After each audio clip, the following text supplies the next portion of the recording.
Another important element of Stalin's rule that appeals to the Russians today is Stalin's imperial ambitions. Under Stalin, the country permanently increased its territory, as it did under the Tsars. And its sphere of influence after the war was bigger than at any other time in the history of the Russian Empire. Just have a look at it. This, rather than a healthy state of economy or the happiness of its population, was and is Russia's traditional understanding of the country's greatness and strength.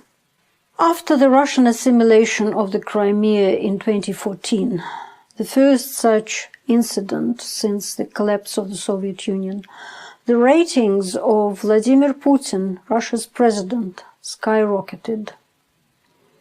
Stalin's ratings have gone up too.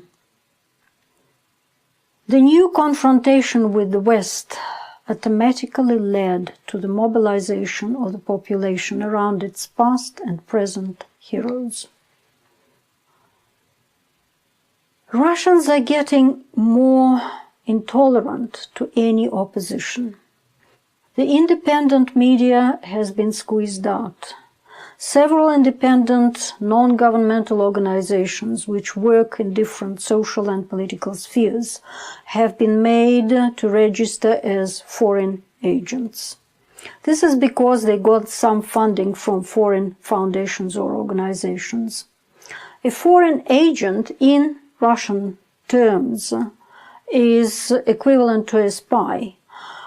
This is the entrance to the Memorial Society. The Memorial Society is an NGO which studies political repression and collects material about political repression.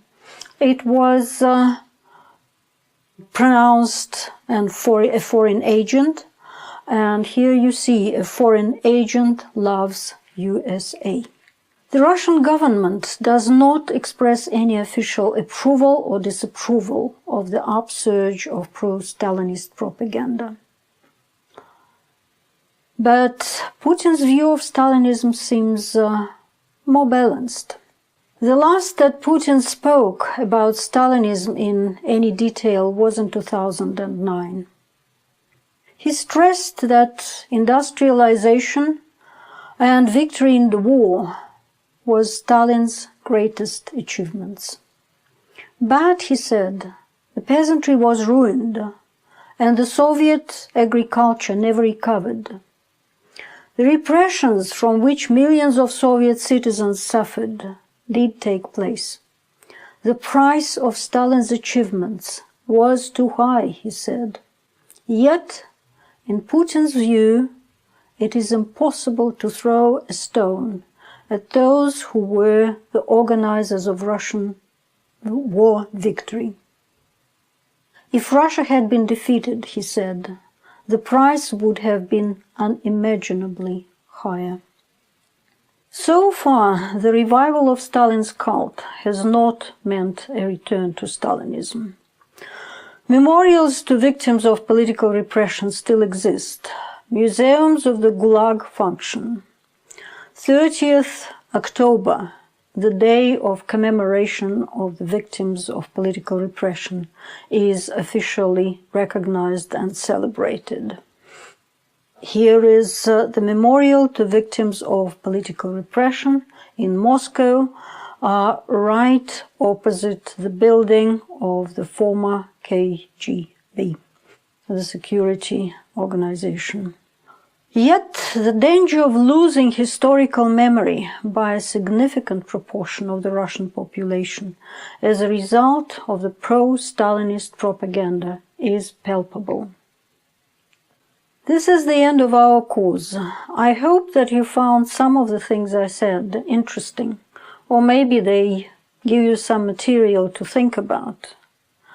I wish you everything the best in whatever you do next. And maybe you will come back to some of the courses that our University High School of Economics offers. There are many interesting courses here. Just the last word. Evgeny Yevtushenko, in his poem, The Heirs of Stalin, wrote, "He was far-sighted. adept in the art of political warfare. He left many heirs behind on this globe. No, Stalin has not given up. He thinks he can cheat death. We removed him from the mausoleum. But how to remove Stalin's heirs from Stalin? Goodbye and good luck.